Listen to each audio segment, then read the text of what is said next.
डिसेंबरमध्ये मी एका खूप जवळच्या फॅमिली फ्रेंडकडे गेलेले आणि he is also good lawyer.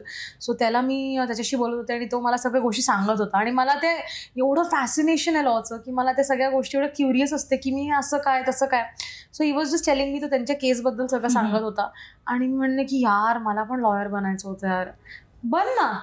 म्हणलं इट्स नेव्हर टू लेट यार, इट्स नेव्हर टू लेट. तू एक्झाम्स दे, तुझी एंट्रन्स एक्झाम दे आणि तू go for it.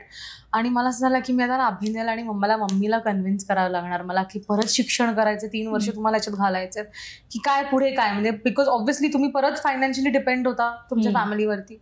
So me अभिनयाला phone लावला की अभिनय, मी ना असं डिसिजन घेते की मी लॉ करते. कर, उत्तम, सुरू कर. काय फॉर्म भरायचंय, कुठे जायचंय, लगेच काय करायचं, अजिबात घाई करू हे नको करू, घाई करू नको, लगेच हे कर. मम्मीला पण सांगितलं, मम्मी पण विदाऊट अ सिंगल थॉट दोघांनी त्या गोष्टीला मला सपोर्ट केला आणि I am very thankful to them.